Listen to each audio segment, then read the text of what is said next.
आज की हमारी नेक्स्ट स्टोरी है, रामायण से ही है, जिसका नाम है स्टोरी ऑफ वाल्मीकि। वाल्मीकि का नाम आपने सबने सुना होगा बहुत अच्छे से।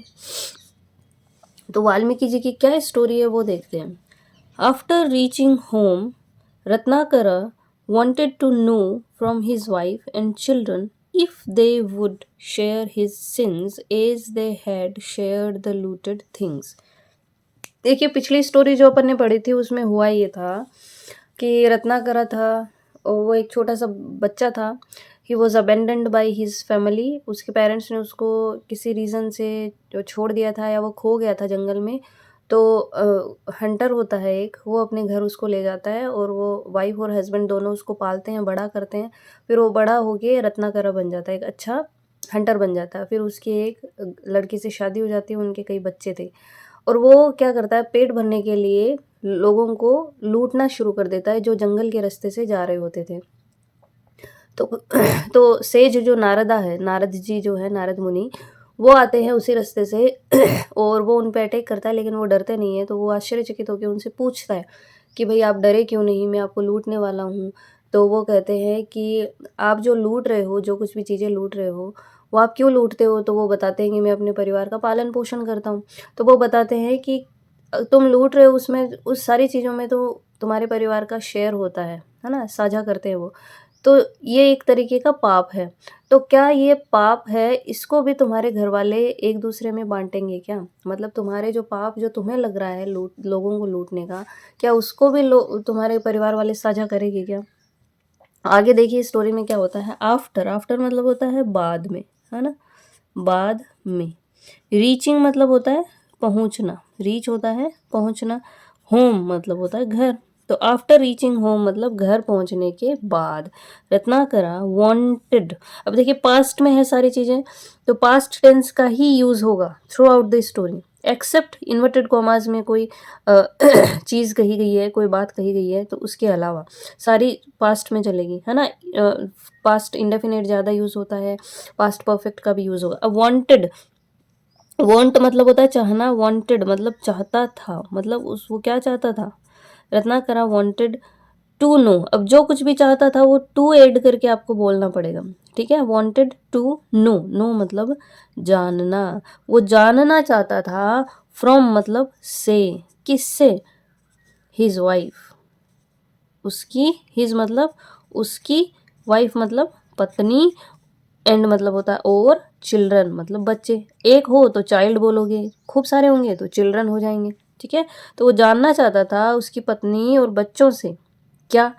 तो इफ़ का यहाँ पे मतलब आता है, वैसे तो इफ़ होता है यदि, है ना, यहाँ पे मतलब बनता है इसका क्या।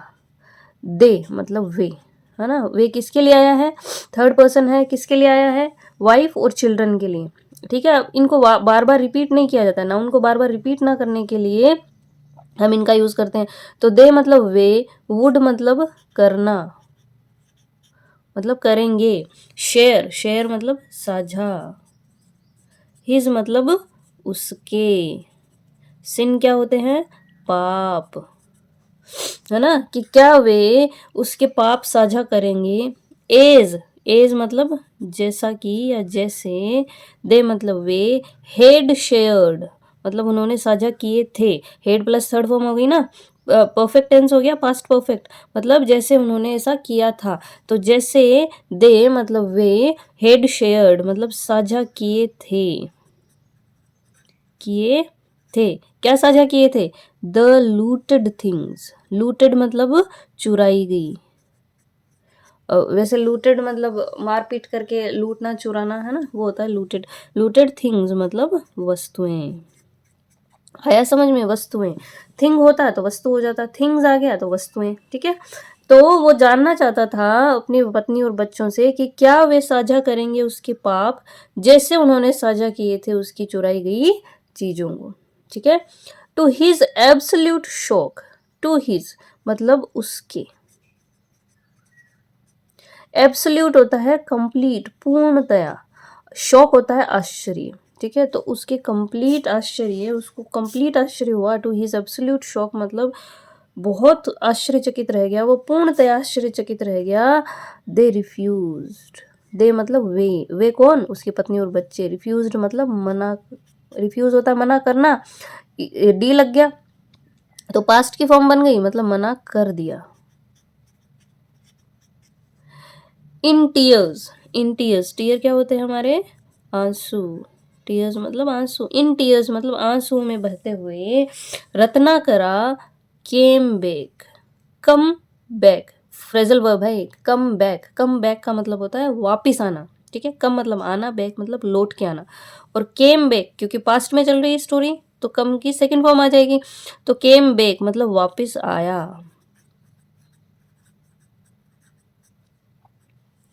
किसके पास, टू नारदा, टू मतलब के पास, नारदा मतलब नारद मुनि, कोमा लगा हुआ है।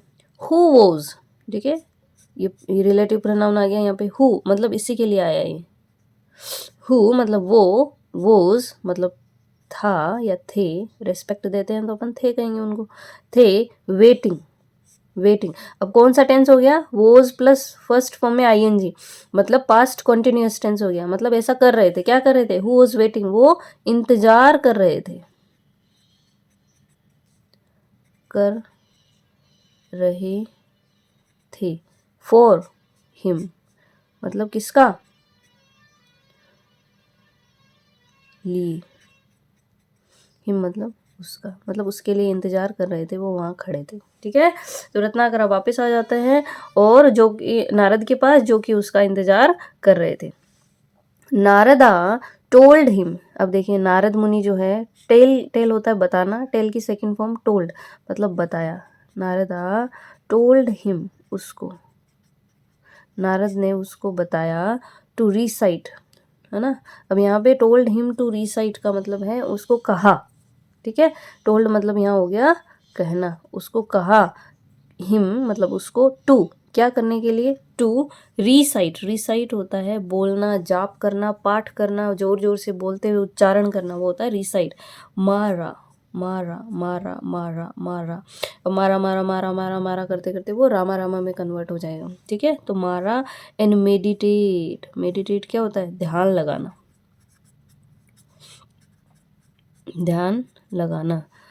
टिल, टिल होता है तक, अब कब तक, he came back from his journey, journey होती है यात्रा। तो नारदा ने उनको उसको कहा कि आप रिसाइट करो, आप पाठ करो मारा मारा का, एंड मेडिटेट और ध्यान लगाओ, टिल तक, ही मतलब वो कौन, नारद, कम बैक मतलब कैम बैक जब तक वो वापस आ जाए, फ्रॉम हिज जर्नी अपनी यात्रा से, फ्रॉम मतलब से, ठीक है। तो इस तरीके से एक एक शब्द का आप अगर मीनिंग निकालते हुए करेंगे ना तो बहुत इजी हो जाता है ट्रांसलेट करना और चीज़ों को समझना और याद करना। रत्नाकरा सेट, सिट, सिट की सेकंड फॉर्म है सेट, ठीक है, मतलब बैठ गया, रत्नाकरा बैठ गया। अंडर मतलब होता है नीचे, किसके नीचे, अ ट्री, एक पेड़ के, ठीक है।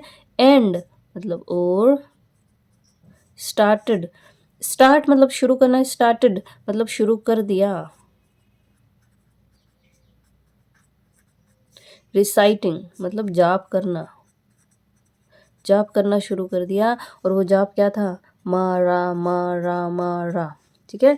Narada was gone for long, Narad Muni जो थे, वोज मतलब थे, gone, go went gone third form है, मतलब चले गए थे,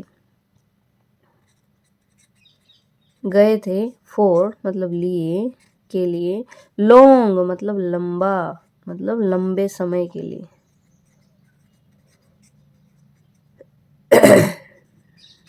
ठीक है। Narada was gone for long, ये अंडरस्टूड है कि आपको ये समझना पड़ेगा कि वो he was gone for long, कि वो लंबे समय के लिए चले गए थे, बट कोमा लगा हुआ है, बट लेकिन, रत्नाकरा डिड नॉट मूव, मूव मतलब होता है हिलना, डिड नॉट क्योंकि पास्ट में चल रहा है तो डू की सेकंड फॉर्म हो जाएगी डिड, और डिड मतलब कोई काम करना, है ना, डिड मूव मतलब हिलना। अब यहाँ पे डिड नॉट मतलब नहीं, मतलब रत्नाकरा हिला तक नहीं वहाँ पे। तो नारदा बहुत लंबे समय के लिए चले गए बट रत्नाकरा डिड नॉट मूव, लेकिन वो हिले नहीं।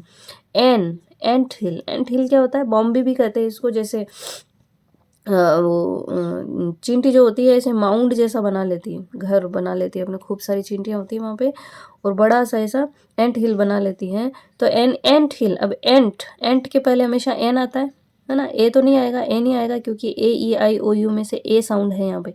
तो एंट हिल फॉर्म होता है बनना, बन जाना, है ना? फॉर्म्ड मतलब बन गया। अराउंड मतलब चारों तरफ।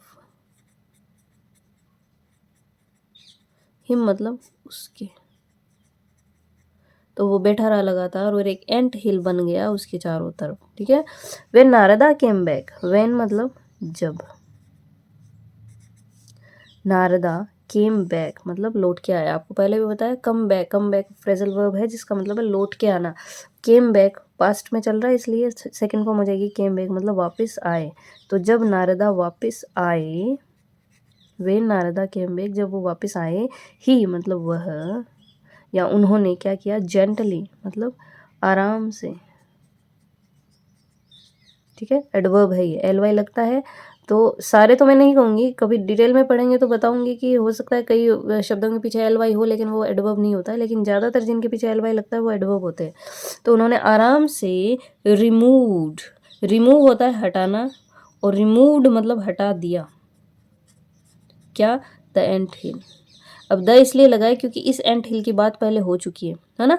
अब हमने यहाँ पे इसको एस्टेब्लिश कर दिया, एंट हिल की बात आ गई है तो अब इसके पहले द लगेगा। अंडरस्टूड है कि हमने उसी वाले एंट हिल की बात की इसलिए द आ गया। ठीक है। तो रिमूव्ड द एंट हिल, उसको हटा दिया। उसने क्या किया? उसके चारों तरफ मिट्टी से वो बन गया था, एक ढेर बन गया था जिसमें चींटियों ने अपना घर बना लिया। तो नारद वापस आए और उन्होंने धीरे धीरे आहिस्ता आहिस्ता उस एंट हिल को हटाया वहां से। कोमा लगा हुआ है। ब्लेस्ड मतलब आशीर्वाद दिया। ब्लेस्ड है ना, ब्लेस होता है आशीर्वाद, ब्लेस्ड मतलब आशीर्वाद दिया। किसको? रत्नाकरा को। किसके लिए? फॉर, के लिए। फॉर का मतलब होता है लिए, के लिए। हिज मतलब उसके। डिवोशन, डिवोशन होता है आपकी श्रद्धा, आपकी भक्ति। तो नारदा ने उसको एंट हिल को जेंटली हटाया और आशीर्वाद दिया रत्नाकरा को फॉर हिज डिवोशन, उसकी श्रद्धा के लिए, उसकी भक्ति के लिए। एंड और नेम्ड मतलब नाम दिया, नेम होता है नाम और नेम्ड मतलब नाम दिया, क्योंकि यहाँ वर्ब के तौर पे यूज हो रहा है। एक एक वर्ड को बड़े तरीके से देखना ताकि आपको समझ आए, बहुत जल्दी सीखोगे आप अगर रेगुलरली ये प्रैक्टिस करेंगे तो।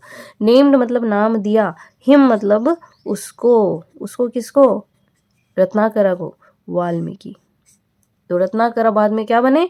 वाल्मीकि। अब आया समझ में? वाल्मीकि की स्टोरी ये है कि रत्नाकरा जो थे उन्होंने बहुत बड़ी तपस्या की थी नारद मुनि के कहने से। तो इतनी तपस्या की कि एंट्स उनके ऊपर चढ़ गई और चढ़ने के बाद एंट हिल बना लिया। मतलब अपनी तपस्या में वो इतने डूब गए थे, इतना डिवोशन था इस नाम के लिए, राम नाम के लिए। फिर उनको नाम दिया गया वाल्मीकि। हैविंग गिवन अप, ये पूरा फ्रेज है, देखिए आपको याद रखना पड़ेगा। Having given up, give up मतलब होता है छोड़ देना। अब गिवन अप मतलब छोड़ चुके थे, है ना? हैविंग गिवन अप मतलब छोड़ देने के बाद। हिज मतलब उनके या उसके। ओल्ड वेज मतलब पुराने तरीके। तो क्या किया वाल्मीकि ने? क्योंकि उन्होंने अपने पुराने तरीके छोड़ दिए थे, उन्होंने अपने पुराने तरीके छोड़ के वाल्मीकि बिकेम, बिकम मतलब होता है बनना और बिकेम मतलब बन गए। ठीक है, बन गए। अ ग्रेट मतलब बहुत बड़े।